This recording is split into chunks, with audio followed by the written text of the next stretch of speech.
Good morning, ladies and gentlemen. Welcome to my new video. My name's AJ. I'm here to talk about a few things today. I know this is a geopolitics channel, but has anyone been following what's happening with Amber Heard?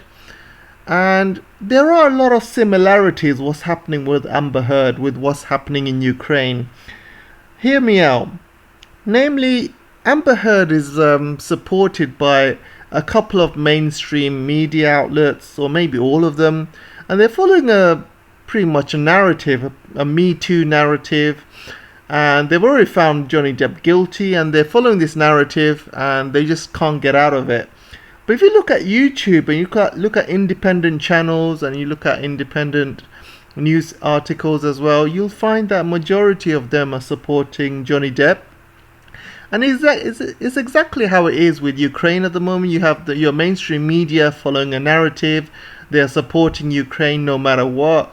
But you speak to independent people and you realize, you know what, there's more to the story than just what the media is telling you.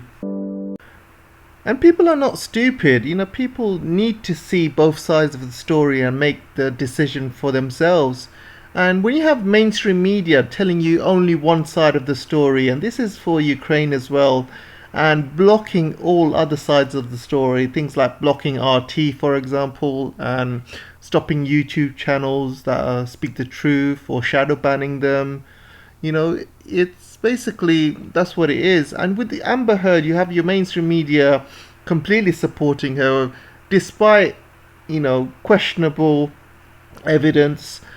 And but people are not stupid. You see YouTube channels all over the place, and people are saying the truth. And I'll give you my opinion as well. I think, first of all, it sounds like they've been in a very, very toxic relationship, and they were both obviously bad for each other. And unfortunately, Johnny Depp is the one who got cancelled. So if they are bad as each other, why would Johnny Depp be the one that gets punished or be cancelled for it? And Amber Heard, her career goes from strength to strength.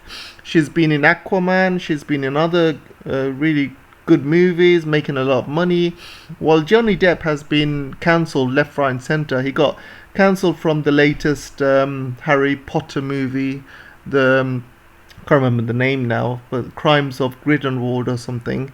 And he obviously got cancelled from Pirates of the Caribbean and many other jobs and money that he could have had over the years. And he was found completely guilty, and while I believe they were both guilty, and but he's the one that got punished for it, and I just don't think that's right. Things about what she said. She said a couple of things about her lying on a carpet. She cannot will herself to get out of the carpet, and she's making some other claims as well. A lot of people on the internet have clearly pointed out that she got this from a Netflix show, and I want to show you which one. Check this out. I was just looking at the dirty carpet, trying to will myself to get up. You gotta get up now. Come on. Let's go.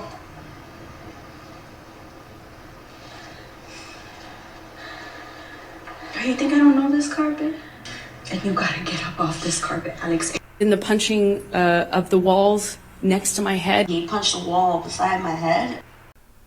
Then you have her coming on the James Corbyn show, and you can see she came on the James Corbyn show one day after she apparently got beaten up by Johnny Depp. So you can see she's in good spirits. She's putting these two fingers up on top of his head. She's messing around. If any woman had got beaten up by her husband, she would not come on any shows like this a day after. And she said she's had a lot of bruises in her face, and you can see there's no bruises. And her defense was she had a really, really good makeup artist. But the makeup artist has since come online and said that basically she didn't see any bruises on her face, and she's made a declaration, as you can see here, that there's no bruises on her face, and she can clearly say that she didn't see any bruises and Amber Heard's face. So basically she was lying. Absolutely. So those of you who follow geopolitics and follow my channel, you realize there's another woman who actually reminds me of Amber Heard. And this woman claims to also have been raped, and she's basically trying hard to come up with a story. She's trying hard to push those tears out, but those tears are not coming out. She's trying to put a really, really good performance, but her performance is really, really bad. And at the end of the day, she's basically got a free house out of it with her lies. She got a brand new Apple laptop which cost about $2,000-3,000. So the moral of the story is, if you're an asylum seeker and you want to live in UK, you want to be given a free property, you want to given benefits, you want to given brand new laptops worth $2,000-3,000, then all you have to do is go along with the country's narrative. If the country hates China at the time, all you have to do is say you're a Uyghur, you escaped from a concentration camp, and Britain will love you. They will take you in with open arms, put you in a free house, give you laptops, give you whatever you need. Don't worry. Even though this woman's story has been debunked numerous times, number of times her story has been debunked. For example, she showed her passport at one point, and the renewal date on her passport was at a time when she claimed she was in a concentration camp. So how does someone renew a passport when they are in a concentration camp? Doesn't make any sense.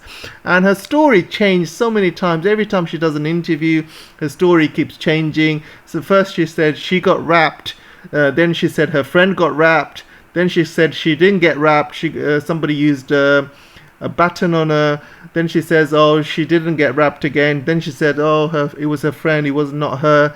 Her story changes all the time, and it just shows that you can't just take face value on what people say. People will do anything for money. Not one, but three.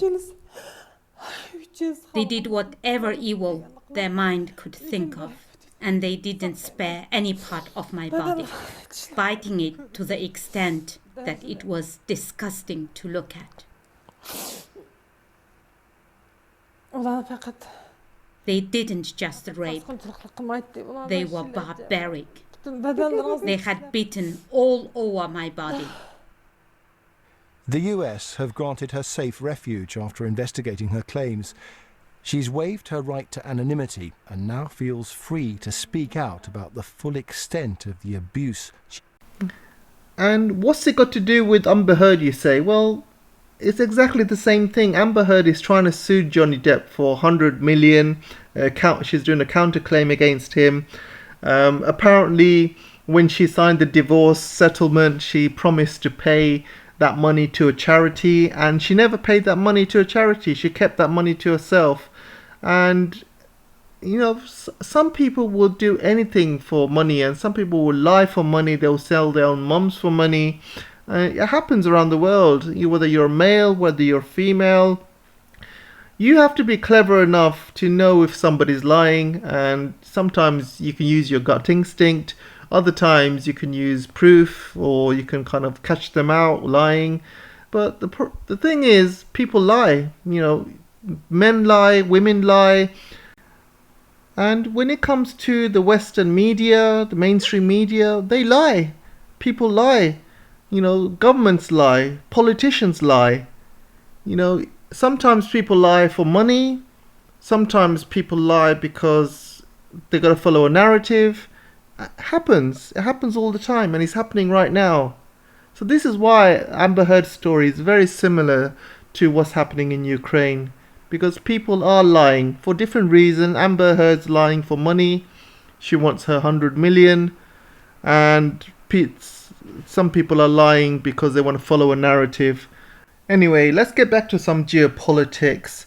And I found this on the Mirror today, and I found it quite unusual. And it's unusual because they seem to be changing with their views and narrative on how they report what's happening in Ukraine, and especially with Boris. And you can see from the title, people struggle with basic needs, but Tories try to hide behind conflict in Ukraine.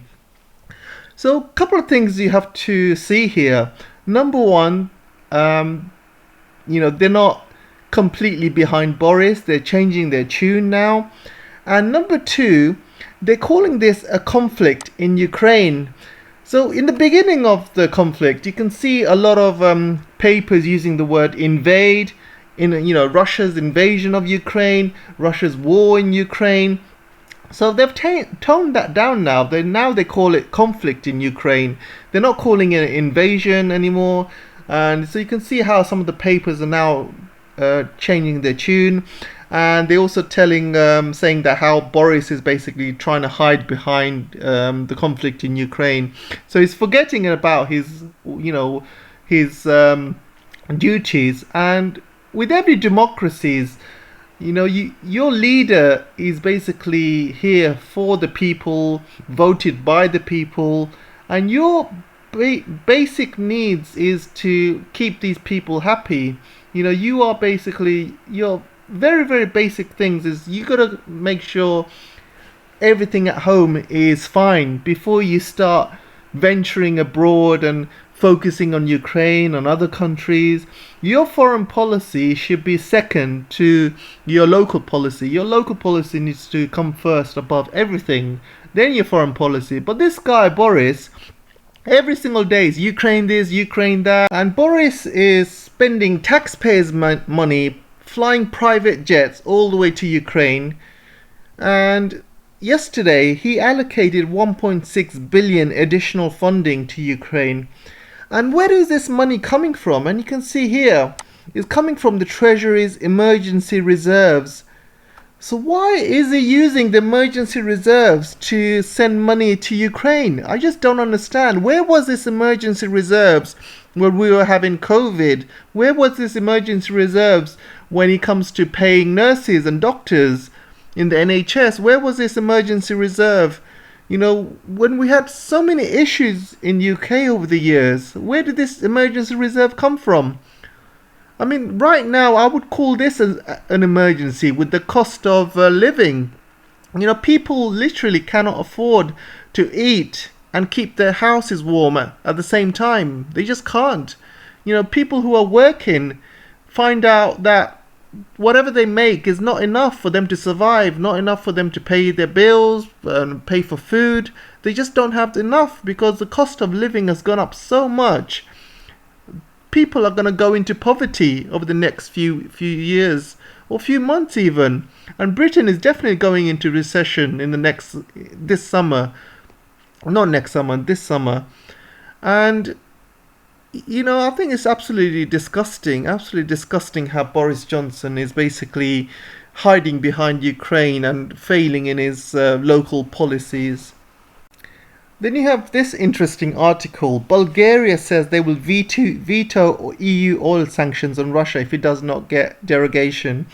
So Bulgaria is one of those countries who Russia have cut off the gas for, and I'm pretty sure that the Bulgarian president or prime minister is getting a lot of flack for this, letting this happen.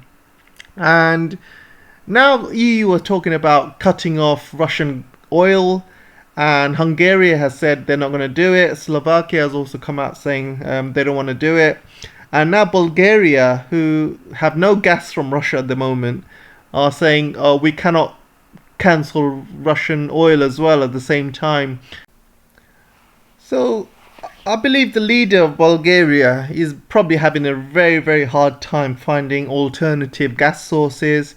And if he cancels Russian oil as well, then he would be pretty much out the door. All Bulgarian businesses will be shut down. The country would probably go into chaos. He doesn't want that, so he's now speaking up and saying, no, we've already cancelled the gas, we can't cancel the oil as well. And now I come to Schultz. And this guy must be one of the most dumbest leaders we have in the world right now. I mean, how can this guy be so stupid and say Ukraine will prevail as Europe did in 1945? Does he even know the part that Russia played in defeating Nazi Germany at the time? And does he even know he's a German himself? I mean, this guy is so stupid, and not only stupid but also deluded. He's also lying. And I just can't believe he came up with this statement. And also, does it not have any shame? Because Ukraine has actually banned this guy. So Ukraine snubbed the German president, Frank-Walter Steinmeier, and they had some sort of diplomatic spat and they banned him from coming to Ukraine. But recently, Zelensky said, oh, he can come to Ukraine and, he can bring Schultz along. Do Germans not have any pride? Schultz is going to go and basically kiss Zelensky's ring. And do Germans have no pride? Do Germans not have any dignity? Here you have Ukraine actually embarrassing Germany, diplomatically snubbing this German president.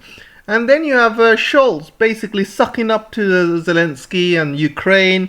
And literally, I just have no words. I just have no words of the way Germany is acting.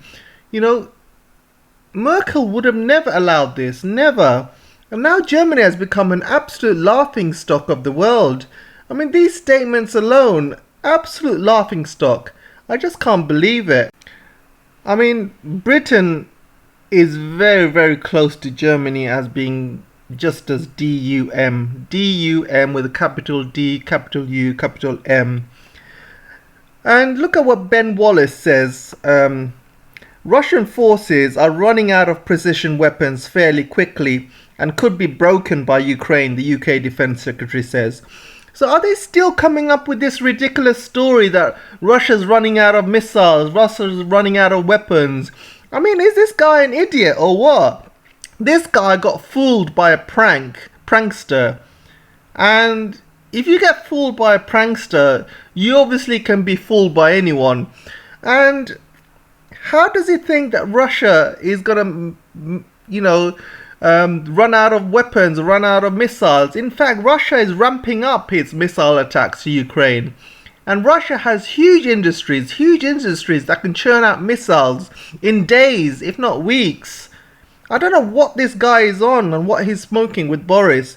But seriously, every time he opens his mouth, you just want to laugh, if not cry. I want to end it with Russia's Victory Day parade. And you know what? I think Europe owes a debt of gratitude to Russia. Russia lost millions of people fighting the Nazis in the Second World War. And Victory Day should be a day celebrated by all of Europe, including Russia. As a day that everyone came together, defeated the Nazis. Why is Russia celebrating alone? I just don't get it. Has Europe forgotten what Russia did in the Second World War? If it wasn't for Russia, every part of Europe would have been speaking German, and every part would have been run by Nazis. So they owe huge gratitude to Russia and for what Russia did. So in Putin's speech, he said the West was preparing to invade Russia and Ukraine war was necessary, which I have to agree with. You can see the double standards around the world, because here you have Putin saying that it's a red line to move NATO forces right along our borders. NATO was pushing Ukraine to join NATO and to have nuclear weapons in its soil so they can point to Russia. This is a huge security threat for Russia, and they had to do what they had to do for survival.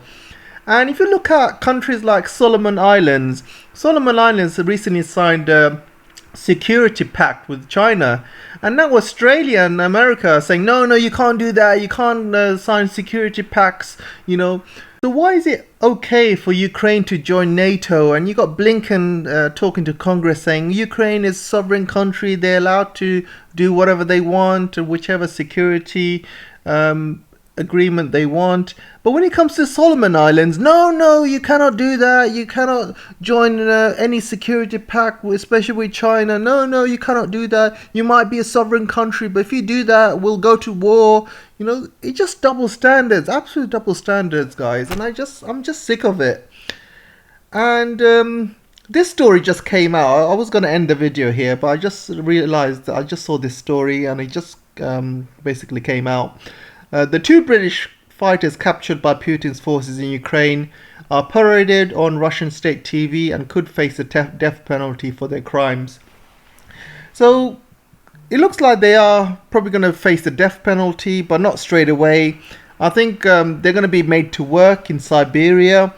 Russia uses a lot of prisoners to build pipelines, so I think they're in need of building these pipelines to China fast as possible, because Europe is looking to cut off Russia's supply, and Russia cannot cut off European supply unless they have an alternative. So I believe Russia is building super fast pipelines all the way to China, and once those pipelines are ready, Russia can say to Europe, you know what, if you want to cut it off, you can cut it off. If not, we'll do it for you. So I don't think any prisoners will be killed right away. I think they'll be put in good use. Russia does use a lot of prisoners to build pipelines in Siberia and things like that. So as you can see, it does happen. It happens all over the world, by the way. It happens in America. They use prisoners to do labor, forced labor in some cases, and it happens in UK as well. It's called basically being on probation.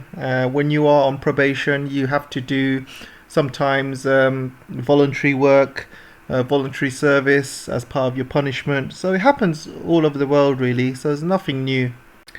Anyway guys, that's it for today. Thanks for listening, and I'll see you in the next video. Don't forget to like, share, subscribe, whatever you can to help with the algorithm.